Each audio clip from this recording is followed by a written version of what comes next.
With a major selection of the looks your kiddos love starting at just $4 in the Walmart app, a new school year means a stylish new them. Who knew? Find skater skirts and Crocs that say, I'm casual but cool. Sparkly sneakers that say, it's my classroom, you're just learning in it. And preppy polos that say, I'm the teacher's pet, even if they're mommy's menace at home. Find their favorite styles starting at just $4 in the app. The Walmart you thought you knew is now new. My cat Freddie loves to be brushed and cuddled. But stirring up his cat allergens meant sneezing and itchy eyes. Then I found Purina One Live Clear. It's cat food that reduced the major allergen and my suffering in as little as 21 days. Now, we feel closer than ever. If you have issues with cat allergens, you really need to try Purina One Live Clear. Try new Purina One Live Clear today. Purina One, a difference from day one. We're scanning the kingdom, and we're having a Freakier Friday with some weapons. I'm Van Connor. And I'm Adam Ball, and this is Off Screen, your 7-day guide to everything movies. Boom. Groovy. Hello and welcome back to another week of Off Screen. Now, as always, we're going to dive straight in this week to the UK and Ireland current top 10 and see if there are any surprises, Van. But before we do that, any movie gossip, any movie news, anything that we haven't discussed that's happening in the world? Do you know my mind goes completely blank? I mean, we had the announcement. I've read a couple of announcements this week, but they all tend to be like things like, "Oh, John Krasinski's going to be back to direct Quiet Place 3," which is technically Quiet Place 4. Yes, let's not split hairs on that. And why is that continuing? Like, I tried watching the prequel thing, the Quiet Place Day One. It was a Paramount movie, so obviously we didn't review it. I only got to watch it when it hit streaming, it hit digital. But I don't think I even finished it. I was like, why are we doing this? This just feels like a knockoff cash-in. But yeah, apparently we're having another one of those. Let's see, Fantastic Four fell at the box office. We'll talk about that in a minute, obviously. Yeah. People are strangely into weapons. Again, we'll discuss that later. And yeah, it's just been, I guess, been a lot of announcements, like director announcements over the past week or so. And probably things that are embargoed. There is also the big thing that's been doing the rounds on like social media and stuff for the last few days. Have you seen the footage of Spider-Man? Like them filming Spider-Man? Yes, with the great big like scaffold and him swinging. Yeah. I mean, that was in the UK, Glasgow? Wasn't it? It was it Glasgow or Edinburgh? I forget which one. But they have shut off streets and they have got Tom Holland in the Spidey suit being flung around the streets of either Edinburgh or Glasgow. I forget which one. And you're like, yeah, you know what? Do this, because I like the idea of like presenting children with this idea of, look, we have to, this stuff is physical. You know, they physically do this stuff with actors sometimes. That's exactly what I was about to say to you. After watching that, I paused for a minute and thought, actually, do you know what? This acting lark is a lot harder than people think or make out, because that is some physical stuff going on. Oh, yeah. Holland's Spider-Man always has been. Yeah. He actually always, because he's a dancer, I think, originally did like Billy Elliot on stage and things like that. So he's a dancer and quite good at like backflip stunt type stuff. And I remember the footage for No Way Home, the last sort of Spidey movie he did. The bridge sequence in particular, actually seeing how he filmed that. And it's fascinating. Genuinely watch any behind the scenes footage of Tom Holland's Spider-Man. And that kid goes for it. He's got the mobility, the dexterity, he's got everything. Like a big fan of him. Like, say, I mean, I'm not a big fan of Gen Z, as you know, but you know what? That kid works for a living. So, yeah. That's out next year, isn't it? Yeah. It's my birthday next year. Actually, it's July 31st, 2026. Spider-Man, brand new day. That'll be the one that you go and watch on the IMAX. Exactly that. IMAX, my birthday next year will be Spider-Man, brand new day. Can't wait. It's got a Hulk and a Punisher. It's like they made a movie just for me. What more do you want? But there is no Spider-Man in our top 10, I'm afraid to say, this week. There are Marvel heroes. Yeah. Sadly not, no. I mean, at 10, it's one we've not reviewed. Chalmira Put 3, whatever the hell that is. I don't know, but I can't tell if this is a typo or not, because weeks on release it says 201. So, yes, it does. Is it a reissue? I mean, do we have to do that if Titanic gets a re-release? From the Stone Age. Yeah, and it's like 500 weeks since Titanic or something. Because Titanic, Avatar 1 and 2 will get re-released before Christmas this year. obviously to tie in with the third one. So are we going to that week's on release like 500 for Avatar? And Brilliant. The Smurfs at number 9. I haven't seen it. It's been out for 3 weeks. I wasn't terribly enthused about it. I don't like the first 2 they did. The animated one that came afterwards was fine, despite the fact that John Oliver was involved in them. It says a lot to me that the marketing for whatever this new Smurfs movie is called, I think it's just Smurfs, isn't it? Literally says Rihanna is Smurfette, and then the title at more or less the same size font. And you're like, okay, I think we know what you're trying to do here, but this is 2025, and Rihanna don't exactly carry the same clout she used to. You know? No, she doesn't. She's kind of disappeared, really, hasn't she? Yeah, I mean, I don't think either of our partners own anything Savage Fenty X or whatever it is. I would say the Rihanna star has kind of tarnished a little bit. I will see Smurfs eventually on digital against my will, only because I'm a completist. But let's see, number 8, F1. This has been reissued in IMAX as well. They've put this back in IMAX screens for like a week or 2. If you've not seen it and you're interested, do go and see it in IMAX. It's the best way. I love F1. I hear it is absolutely backbreaking in 4DX, though. Stuart Armour from TalkSport, one of my producers at TalkSport, he went to see. He's a good mate. And he was saying I was physically broken after that. I went, I can believe it. Because I know what Adam went through with 28 years later. I know the experiences I've had in it. It's not for the faint of heart, 4DX. No, they like to punch you in the back a lot. Let's just say that. Oh, yeah, I got a lightsaber run through, I think, in the 4DX with Force Awakens. Number 7 is Sayara. This is another Bollywood one. This has been out for 3 weeks. I can tell you, anecdotally, I was at the Odeon this last Friday night. Faith was, having a girls' night out, and I was on my own. I thought, you know what, I'll just go and catch up on some films, which we will discuss in a moment. And I was there Friday night. They only show Bollywood movies, generally speaking, once a day. It tends to be like one screening in the evening. And it was packed. On the Friday night, the Bollywood movies were packed. There were 3 screens at the Odeon, and they were all packed, the 3 different Bollywood films that were out. So I can absolutely see, yes, these things are making money firsthand, and they are very big socio-cultural kind of events within the community.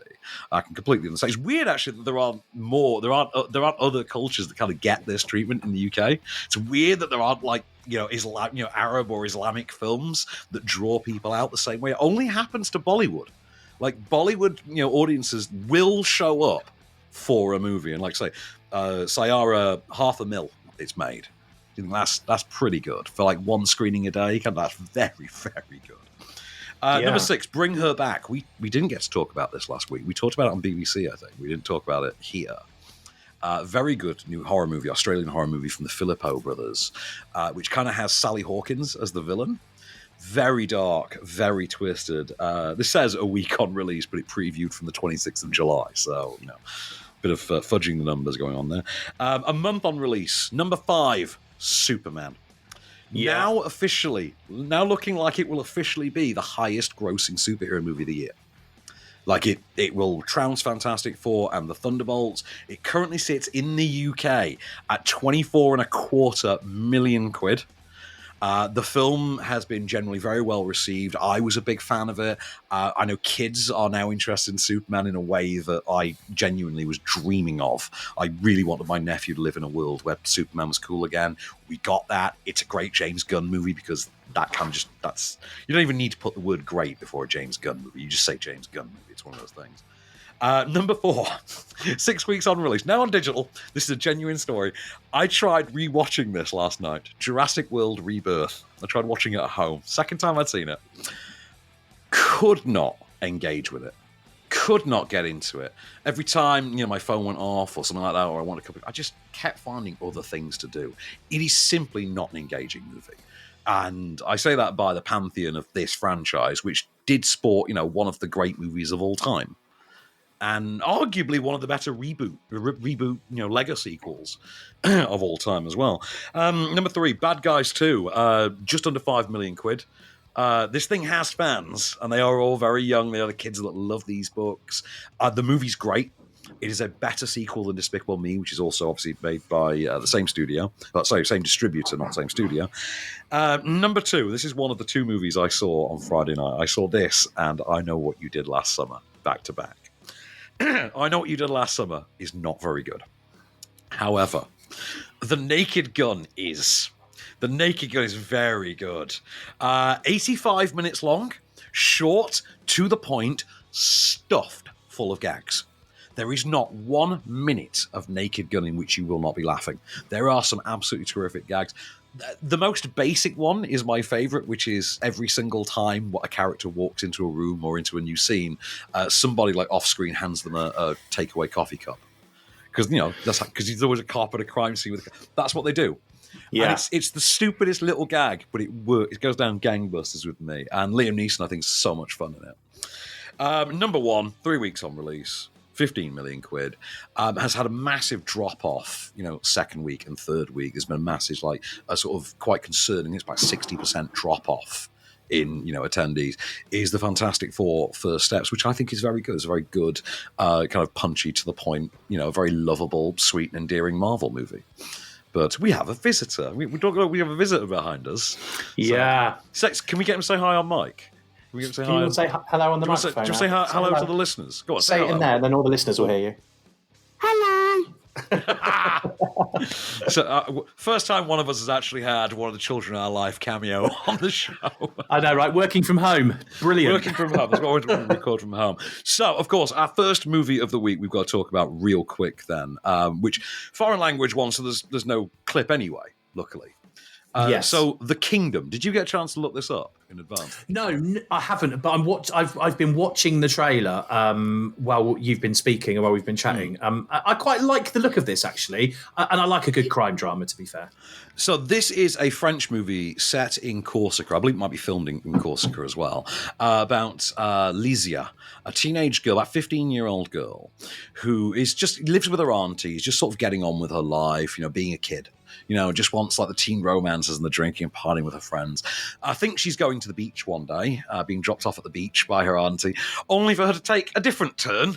And her estranged father is there waiting for her. And this is how we discover that Dad is actually, I don't want to say terrorist. He's kind of more of a Corsican gangster. He's kind of part of the Corsican mafia scene, a small cell, and he and his friends are kind of out for revenge, settling scores that go back years. In his case, in particular, a ruthless gangster killed his father, and he set out for revenge. And his friends are involved in similar escapades, and they operate kind of like a terror cell. And the only way that Lysia sees her father is she gets taken away by him for a few weeks every year, because he kind of has to hide from the law. They're on the lam, and they kind of live at a remote country house kind of thing for this time whilst operations continue. And it's about this relationship that she has with her father against this backdrop, but at the same time it's an exploration of how violence begets violence, about the corrosive nature of hatred and revenge. But I say again, primarily about this estranged father-daughter relationship, and the need, the want and the desire and the need to try and form a connection through this. It's fantastic. I will say that I think it's 112 minutes. It's a decent, it's a proper length film. They don't cross the 2-hour mark with it. The performances by, you have to forgive me on the pronunciation of this, Giovanna Benedetti and Savaru Santucci as daughter and father, respectively, as Lysia and her father, I thought were really heartbreaking at times, particularly some of the monologues given her father. There's one very great sort of talk he gives her about, look, I know that we could have this life, but we don't, because... And that's just the way it is. I'm sorry, but that's the way it is. And it's just a really heartbreaking sequence, heartbreaking scene that just really kind of sells these characters, this drama, and these performances. I was really captivated by it. I saw it not knowing anything about it. Literally didn't. There's a film called The Kingdom. I thought it was a Filipino movie, actually, from the very 2-minute research I'd done. I thought I mistook it for a Filipino movie of the same name. But terrific. If you want something very different in an art house setting this week, because I don't think you'll find this at a Cineworld, but an everyman occurs on a cinema like that, seek this out. This is really good. Excellent. All right. Well, if you do want to check it out, you can see The Kingdom. It's in cinemas from today. Right. Still to come. We're going to look at stands. We're going to see what Weapons was like. But next, we're going to see what Van thought of Freakier Friday. So stay right where you are. What does every USAA member have in common? Family. We're one big family who supports the military community and their eligible families. And if you, your parent, or spouse served, you could join our family and save big on auto insurance. Visit USAA.com/join today to check your eligibility. Membership eligibility and product restrictions apply and are subject to change. USAA means United Services Automobile Association and its affiliates, San Antonio, Texas. New Vitamin Water Zero Sugar Pineapple Passion Fruit is packed with vitamins, just like the amount of peas we packed in that sentence. It's packed like your tote bag, the one you stole from your ex, or your overpriced half a studio apartment, or extra rushed rush hour traffic. Packed like your calendar, triple booked at 5, of course. Grab a Vitamin Water. Did we mention it's packed with vitamins?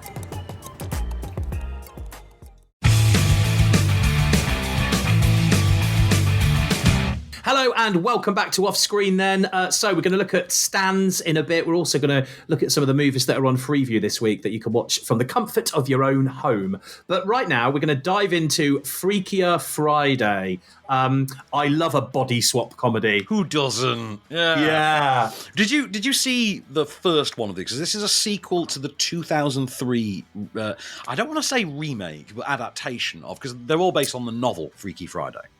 So you had the novel in the 70s, I think, maybe 60s or 70s, got adapted into a film with child Jodie Foster in the 70s. So one of Jodie Foster's first roles, she was the daughter. I forget who played the mum. And then 30 years later, it got adapted again into Freaky Friday with Lindsay Lohan as the teenage daughter and Jamie Lee Curtis as the mum. And if you've not seen that version or you're unfamiliar with it, as you pointed out, it's a body swap movie.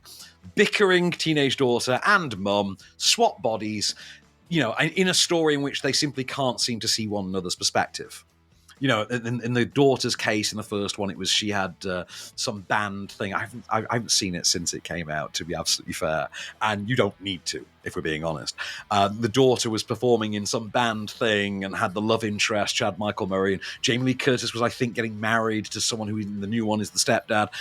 So we now have the sequel 22 years later. And maybe less than that, because I think they explicitly mentioned that Lindsay Lohan's 36 and a half, and she would be about 16 in the first one, 15 or 16 in the first one. The idea now is Jamie Lee Curtis is now the grandmother, Lindsay Lohan is now the mum, and there is the grandmother, mother, and now there is a granddaughter in the mix as well, who's sort of about 15, 16.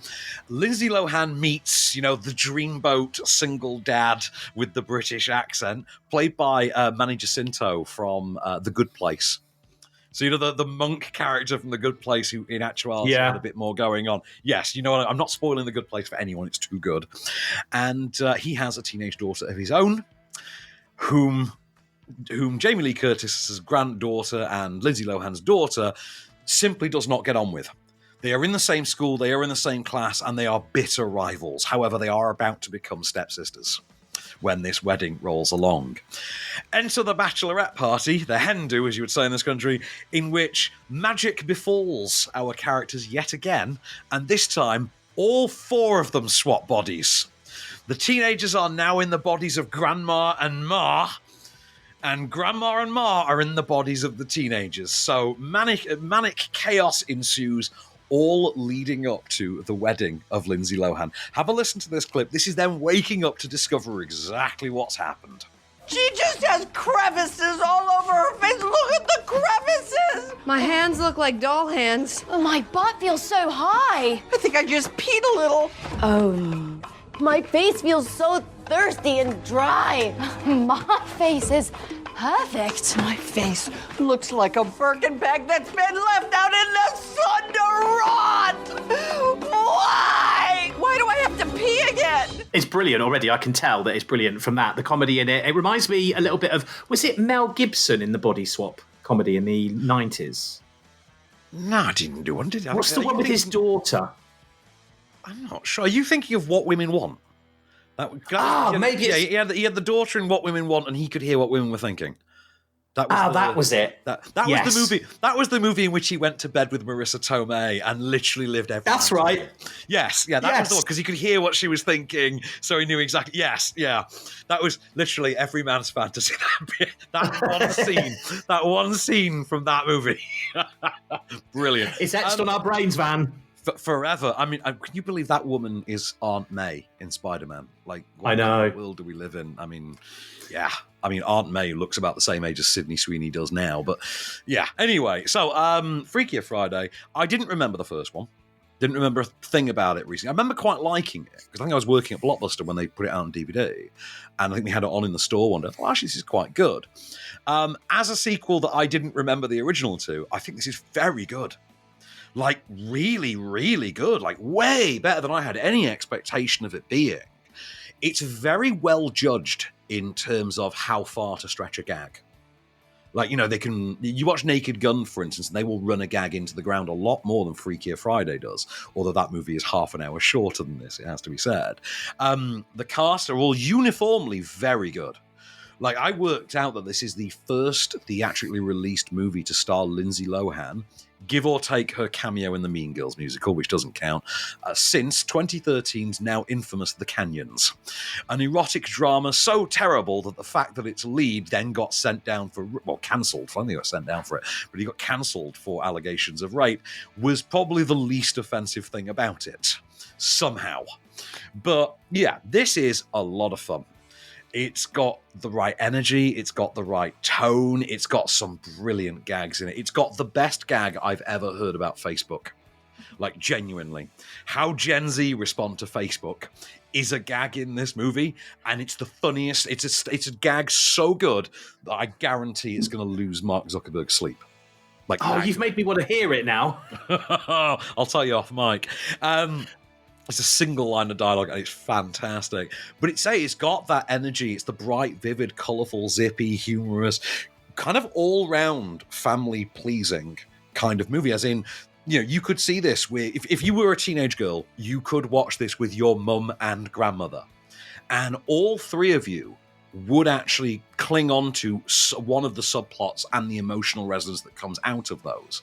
So there is an entire subplot, for instance, about Jamie Lee Curtis facing, potentially losing having her daughter and granddaughter in her life every day. There's a possibility of them moving away, for instance, and the empty nest syndrome that creates, regardless of her age. The idea that's happening at a more advanced age than younger parents are sort of used to dealing with, and what that does for you as the grandmother figure. And I'll be honest with you, as my own mother is that. My own mother is a grandmother of the same age, and I know I can spot the emotional resonance that you would get out of that. You've then got Lindsay Lohan's dealing with her own sort of, they've all got their own individual arc, to be fair, but like I say, they will tick the boxes for each of their respective age demographics. Nobody is shortchanged. Everybody gets an equal amount of time sort of to shine, except for Mark Harmon. Mark Harmon from NCIS, Gibbs from NCIS. He's the sort of step-grandfather now, and he's brilliant. Every scene he gets is fantastic, and the man is very charming in comedies. I can see why he's like every pensioner's heartthrob. But he's just got like 2 or 3 really good scenes. My MVP, though, and these are words I never thought I would say about any movie ever. My scene stealer for this, and I think the best thing about the movie, and the best performance in the movie, and the best kind of actor there, weirdly, is Chad Michael Murray. It's the teen heartthrob dude from One Tree Hill. And he's sort of back as he was the love interest in the sort of the previous one as a teen. And he's now like a 40-year-old, like a 40-ish-year-old kind of record store owner. And you're like, I kind of love how he's playing this. I won't give you specifics, but how they've chosen to write this character and how he leans into it and how he plays it, I think is worth the movie. I mean, it's a great movie, full stop, but I think he's worth the movie on its own. Kind of say, very well shot. It's got kind of the zippy energy and things like that. So it's kind of journeyman-like, kind of directorially, but it works for what it is. I've just got to get to the anecdotal side of this. I saw this at 10 o'clock on Monday morning. I was in the screening room at the Soho Hotel. And I was sat next to, I think it was Tom Huddleston from Time Out, and I was sat behind Mark Kermode. And we were all vibing with it, kind of thing. I discovered after I was talking to Mark about it afterwards. He was telling me I really loved that. I thought that was really good and really charming. And yes, it was against all odds. However, Huddleston just was cackling away we were all laughing. He was cackling away like a gibbon. Honestly, he was laughing like he was a middle-aged Karen at a drag show. It was infectious, and he made you love it more. It was one of those experiences. If you can see this with as many of your friends, as many of your family members as you can. Have this as a trip out movie. Have this as a gang night out, family night out kind of a film. It's perfect for that, because I don't think there's anybody really that's going to come away disliking it. I think against all the odds. And again, do not remember the first one. I will rewatch it now on the back of this. But I was completely unexpectedly quite a fan of Freakier Friday. Well, if you do want to have a bit of a family gathering and head out, maybe have a few glasses of wine beforehand as well. It might not make for the it kids. Maybe more. not for the kids, that one. no, obviously, yeah. Just the adults, please. The film is for the kids, the wine less so. If you want to watch it, Freakier Friday is in cinemas from today. Still to come, we're going to look at weapons. We've got stands to look at in a moment. But next, movies on Freeview that you can watch from the comfort of your own home in just a second. Stay there.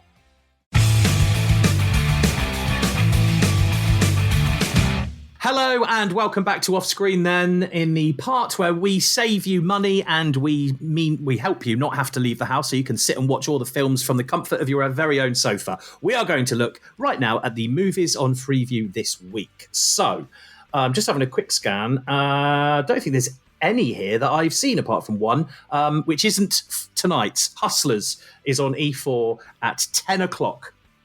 I mean, first of all, I would change the fact that you've not seen Hustlers as soon as you humanly can, as soon as humanly possible. I think Hustlers is a great movie. Like I'm genuinely on. I'm on the seat that I'm on the seat behind like the idea of J-Lo should have had a Best Supporting Actress nomination for this movie because she's terrific in it. It's effectively Goodfellas with strippers, for lack of a better term. And why have I not watched this? It's a true story. It's based, because I went back and read the article that it's based on.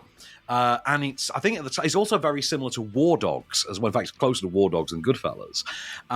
So much so that when this came out, I started calling it Fwar Dogs. But really, really good movie. If you've never seen Hustlers, absolutely do. I say true story. It's on E4, you say, tonight at 10 o'clock. It's the story of a group of strippers who started drugging and robbing their rich banker clients, their rich banker sort of patrons at the club. And it's a fascinating story. But like I say, we're seeing just the J-Lo's performance. I think it's the best performance probably that she's ever given. Like, far and away, for my money, this is J-Lo's best role, like, ever. Wow. Okay. If you want to check it out, it's on tonight, Friday, E4, 10 o'clock. Who doesn't love a bit of Die Hard? Die Hard with a Vengeance is on BBC One tomorrow at 10:20. What a movie that is. Not obviously. I was going to say, is this the one you've seen? Is this the one you were going to say? Because I was going to have an issue if you've not seen Die Hard with a Vengeance. It's the second best Die Hard movie. Some people think it's the I've best, seen it. Weirdly. Do you think it's the second best Die Hard movie or the best? No. I would say second best, yeah. Second best. I'll go with second best. I do think it goes 1, 3, 2, 4, 5, but that's kind of my personal ranking system. But because the fifth one is a disaster. I'd agree with you. Actually, I just had to think and process what you just said. Then the 1, 2, 3, 2. What was it you said? I went. What? It's 1, 3, 1, 2, 4, 5 for me. Yes, I would agree. Yeah, bang on.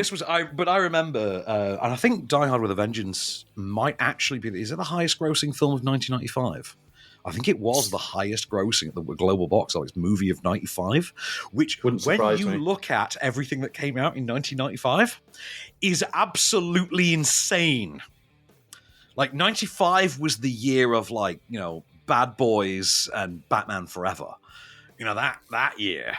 And Die Hard yeah. still, yeah. This was also the first Die Hard movie where they just went, do you know what? We're not in a confined location anymore. Let's just go outside and do it.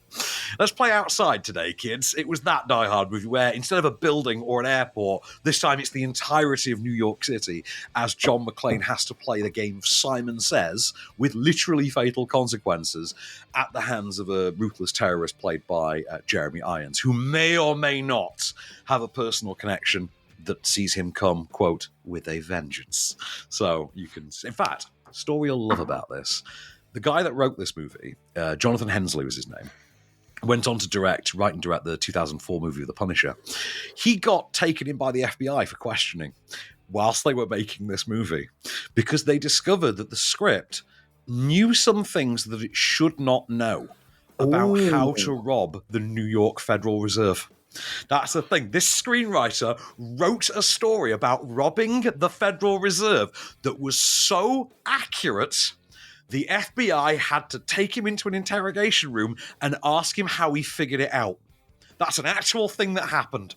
Wow. That's good. I mean, you know you've done your research when that happens, right? Right, yeah, right. Weirdly, actually, Sunday night's movie is another threequel as well. So it's 10:15 ITV2 Sunday night.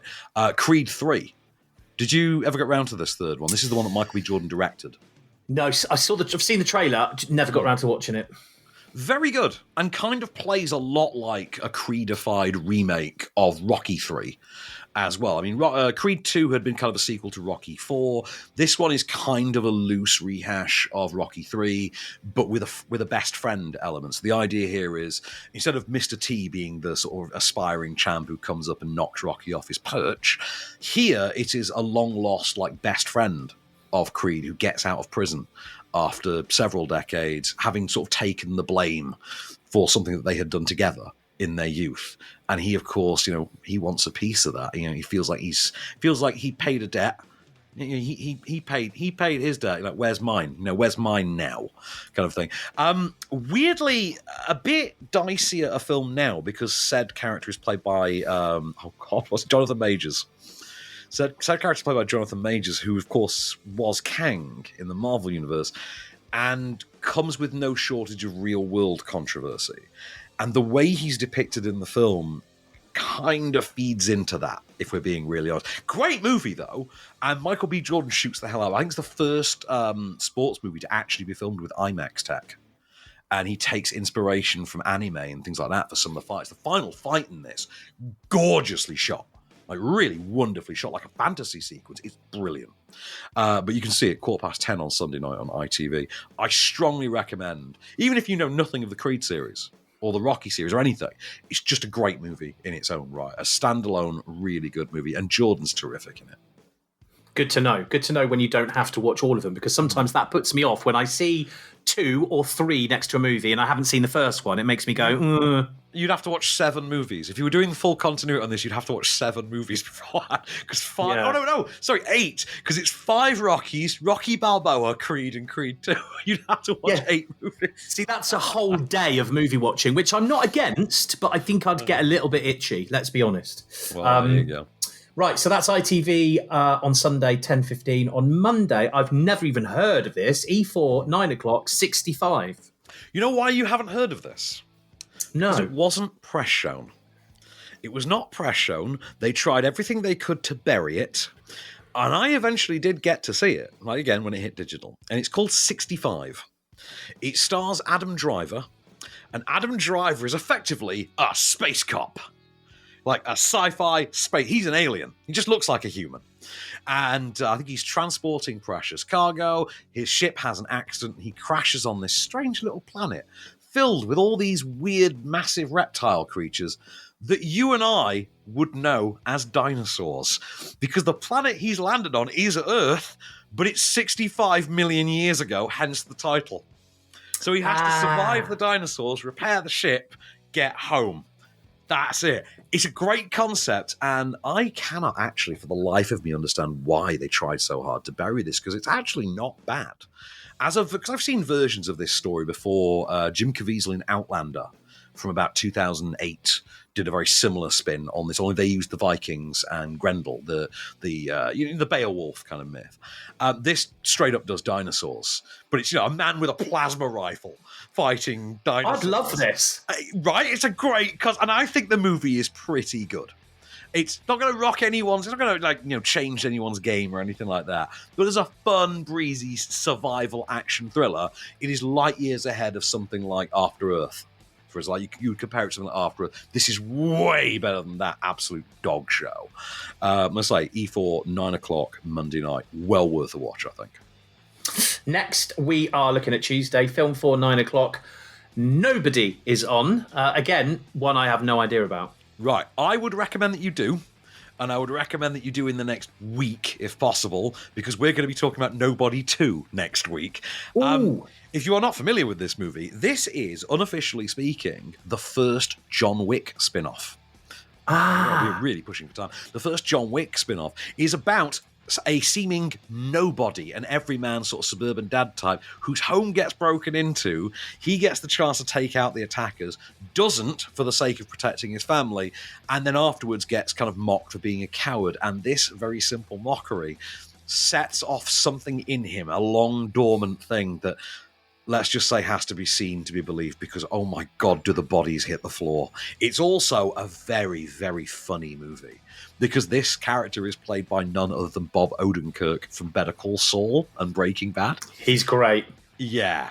It's directed in that sort of John Wick sort of style. It's got a fantastic villain. So good that when they've done the sequel, they've had to go and get Sharon Stone out of retirement to be the villain. Like how do we follow that up? Get Sharon Stone. Just go and do it with Sharon Stone. It's the only thing I can think of that's nuts enough. Yeah. Do watch this. Great soundtrack as well. You will have an absolute ride with this. I promise. Does sound good to me, actually. Wednesday, In the Line of Fire, which is on Great Movies Action at 9:00. Yeah, this is the presidential assassination thriller with Clint Eastwood from 1992, in which he's trying to stop John Malkovich from assassinating the president. Very good thriller. I obviously was a weird kid. I lived in the sort of VHS culture entirely in my head when I was a kid. So when I was about 9 years old, I watched this movie a lot, actually. I really loved it. And also, my lifelong crush on Rene Russo started about this time, this and Lethal Weapon 3. So, this made me a Rene Russo fan for life, but also just a damn good Clint Eastwood movie with a great John Malkovich villain. So worth checking out, this one. Okay, and finally is Thursday, Us on BBC One at 20 to 11. Again, another one I don't know about. Excellent movie, this one. Don't know what I can really tell you about it, other than it's Jordan Peele's second film, really dark, twisted, inventive, sort of sci-fi inspired horror movie about meeting your darker side. Let's just say that. I think it's phenomenal. Lupita Nyong'o in the lead, I think is excellent. Winston Duke from Black Panther is in there as well. Actually, both from Black Panther, actually. I don't think they shared any screen time in the movie, though. But yeah, but they are terrific in this. And also, this movie kind of repopularized I Got Five on It by the Loonies, which is just a banging track. Also, genius needle drop for NWA in this movie as well. I think this is a banger. People were hard on it because it was following Get Out. Like, Get Out was the first one and this was the second. So obviously that's a hard act to follow, but I think people were unfair to this. I think it's great. Well, if you want to see it, it's on Thursday, BBC One at 20 to 11. Right then, our penultimate movie, Stans. Again, I don't know a lot about Stans, actually. I don't think I've even seen a trailer for it. Right, so I'll be very quick on this. We're pushed for time. The title of this is kind of a double meaning.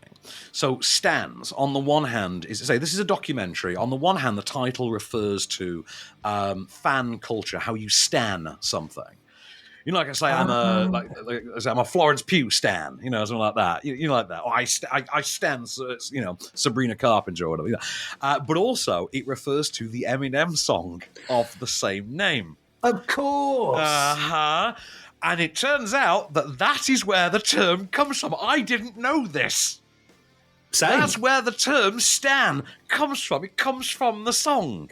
I got told by a friend that apparently it was something that K-pop culture kind of popularized the term in this context. So what you have is a documentary here about the rise of Eminem, the relationship that his fans have with him, and also to a lesser extent about parasocial relationships in general, about the connections that we form with the entertainers that, you know, we bond with psychologically and emotionally, whose work, you know, benefits us and makes us feel seen and identified within life.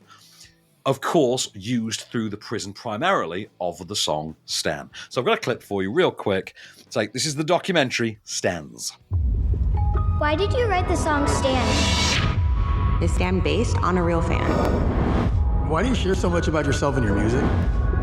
What the hell goes on in your brain? How does it feel to be followed by so many people? How much fan mail do you get? How's your daughter? Have you read my letter?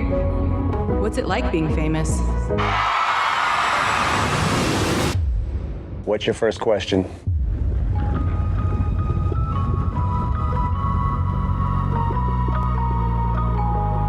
That sounds quite horrified at the end with the Stan theme tune being played. Thing, Yeah, really good. I love the sound of this. I mean, you know me, I've always said that I much prefer to sit down and spend 2 hours watching something that I would learn something from than just something that's all fantasy. So this is right up my street. No, I am a fan of Eminem. Sorry, I'm a stan. As the documentary. You're a stan. Sorry, I'm a stan. You know what I mean? I am a very big Eminem fan. Have been since I think I was about 16 when the Marshall Mathers LP dropped. Was it that the first one? I think the first one was the Marshall Mathers LP, wasn't it? I think so. Yeah. Yeah. Oh no, the first one was the Slim Shady LP. The second one was the Marshall Mathers LP. When the Slim Shady LP dropped, I was about 16, and believe me, that thing landed like an atomic bomb. Like, you couldn't move for My Name Is, for Guilty Conscience. And then, of course, it built to the release of Stan. And Stan was instantly just the biggest thing in the world, wasn't it? And they get the requisite talent interviewed here. Obviously, there's a lot with Marshall himself. Marshall Mathers, sorry. Anyone who doesn't know, Eminem is Marshall Mathers. There's a lot, you know, of talking to Marshall himself, of him taking you back to his former homestead and things like that, and actually getting to explore his life a little bit. Also, just talking about his career and how the different turns of his career were received by these fans, and the connection that they have formed with them, how strong those connections are, and how they evolve through the different phases of this man's career. Obviously, you know, Eminem had quite a famously quite tabloid depicted, you know, battle with addiction and you know, attempting sobriety, things like that, and about, you know, how people who worshipped him, for lack of a better term, responded to that, how they went along with that journey. I think it's a fascinating documentary. And they have celebrity talking heads in there. They get Dido in there, you know, obviously, and Ed Sheeran. I did not know Ed Sheeran was a massive Eminem fan, but there you go. And it's done with some reverence, but I think a very solid and actually quite informative documentary. As we're told at one point, 50 years from now, people will still be performing and singing and listening to Eminem songs. And I wholeheartedly believe that. I don't think the documentary will last 50 years, but, you know, it's a great monument to a great body of work and just this incredibly fascinating both individual fan culture, but also exploration of fan culture in general. Well, I'm absolutely putting this on my list. Stans is in cinemas from today if you want to go and see it. Ooh, right, I will say, by the way, one negative point against it. Nobody managed to get Devon Sauer on mic. Nobody talked to Devon Sauer, the guy who literally played Stan in the video. Like, no one... Yeah, that's odd, isn't it? You'd think that he would be there somewhere, just for a cameo, if nothing else. But in cinemas from today, one movie left to talk about. It's called Weapons, and we'll see what Van thought about it next. Hey, it's Paris. You know I love sparkly things, right? Like stars. Duh. And thanks to Hilton and AutoCamp, I just slept under them. Picture me, serving looks by the fire outside my luxurious Airstream, making s'mores with the kids, while a national park is our backdrop. The great outdoors meets Hilton hospitality. That's hot. Explore all the new ways to stay at Hilton.com. Hilton for the stay. This episode is brought to you by Indeed. When your computer breaks, you don't wait for it to magically start working again. You fix the problem So why wait to hire the people your company desperately needs? Use Indeed's sponsored jobs to hire top talent fast. And even better, you only pay for results. There's no need to wait. Speed up your hiring with a $75 sponsored job credit at Indeed.com/podcast. Terms and conditions apply.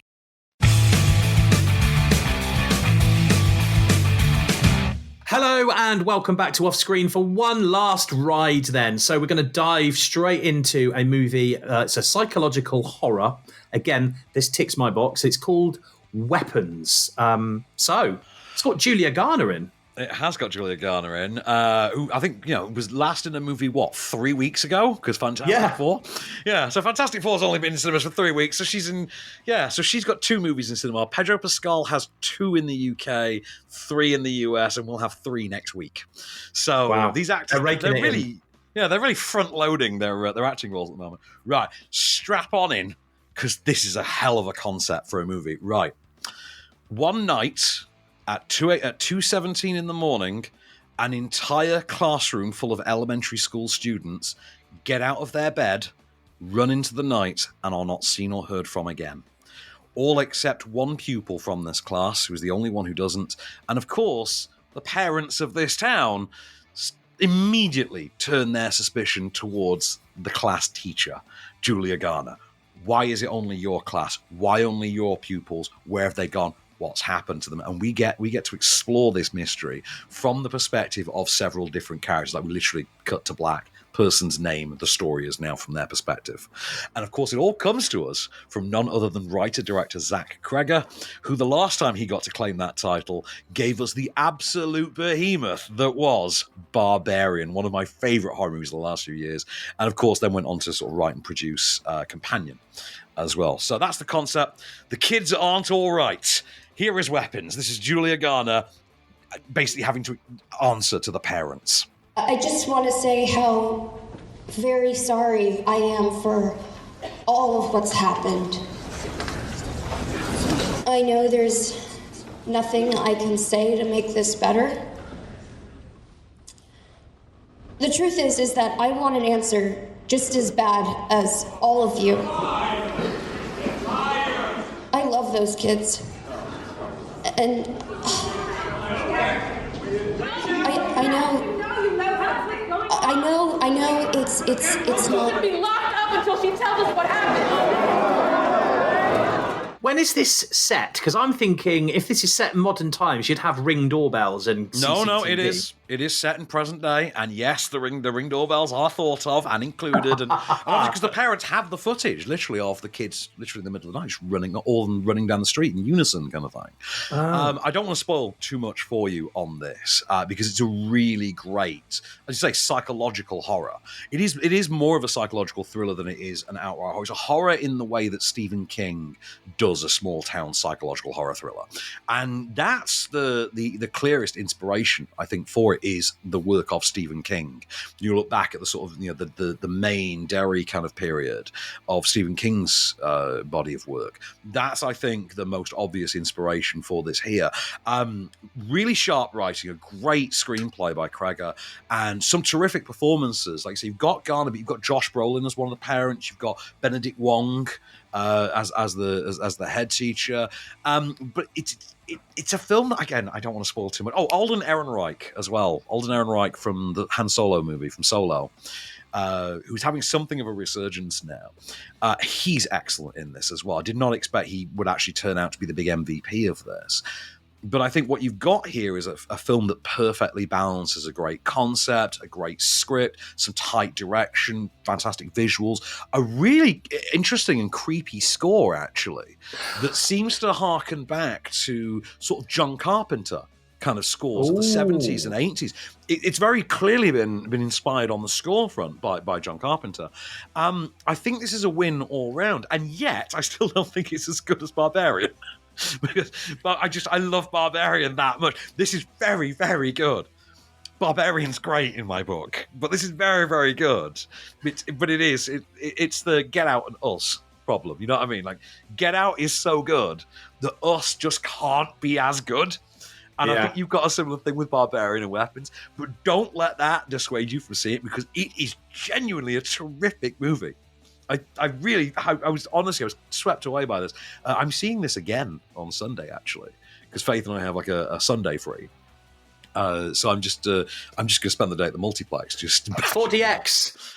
I think if you did this in 4DX, there might be deaths. That's all I'm saying. You'd be coming out bruised. Let's put it that way. Yeah, no, there's too many horrible things happening in this movie. That 4DX screen, yeah. Well, Weapons is out in cinemas from today, if you do want to go and see it. I mean, this is the point where I ask you what your movie of the week is, and I am going to go for, I think you'll say Weapons. I'm going to say Freakier Friday, actually. Oh. I'm going to say, in terms of just a good time had kind of thing, I think Freakier Friday. I mean, I didn't really have... I didn't have expectations for any of this stuff. I specifically avoided a lot of the marketing on Weapons. So, so I wasn't going to have anything spoiled for me. I took a filmmaker friend of mine, actually, James Sacker, with me to the Prem the other night, and he had done the same. We were both really into, oh my God, Zach Cregger's got a new movie, Barbarian. Because of Barbarian, we didn't want to know too much, and that evidently was the right choice. So avoid the marketing as much as possible on Weapons. Do see Weapons, it's excellent. In fact, all of the movies we've talked about this week are all very, very good. Yeah, they are. There's no duff note in the bunch this week. That's rare. Yeah. But I would give Freakier Friday gets my trophy for the week. Okay, well, finally, let's just look at what we've got coming up next week then. Is there anything big that we should be looking forward to? Well, I'll say the big for last, and I'll start you off with Unmoored, which is a new movie about, I think it's a foreign language film about a woman escaping a violent past relationship, which is weird because we've also got next week Together, the new couples horror movie starring real-life couple Dave Franco and Alison Brie, in which they are a couple who I think are starting to drift apart, and then something befalls them, and they start to physically get stuck together, like merge into one person. Ooh. Yeah, it looks all sorts of weird. I'm really looking forward to that. Our third Pedro Pascal movie in cinemas also arrives next week. Second. The third will be the week after. So he's in Fantastic Four. Next week he'll then be in his second movie, which is The Materialists, which is the Matchmaker movie from Celine Song. And then the week after, I believe, is the release of Ari Aster's Eddington, which also stars him. So wait another week and you will have 3 Pedro Pascal movies in there. And of course, I've already kind of done the lead up on this for you. Nobody 2 is in cinemas next week. And how do you follow up a movie as good as Nobody? Well, this time he goes on holiday and people start some stuff. That's all I'm going to say. People start some stuff and ruin his holiday. What are you going to do? I can't wait for that. I am absolutely going to try and watch Nobody between now and then because I would love to get on this train. It's short, punchy. Like the first one's like a 90-minute film as well. I think the second one is as well. They're quite short, like 90-minuters, but very, very good. Love that. All right, well, that's my homework to try and watch that in between now and next week while I have my son with me for the whole time during the summer holidays. So this will be fun. He's going to bed early. Let's just put it that way. I hope so. I wouldn't show Nobody. You show him Nobody. You just start trying to throw you through bus windows and break your arms and things. Yeah, probably not a good idea. He's nearly as big as me, so I'll avoid that.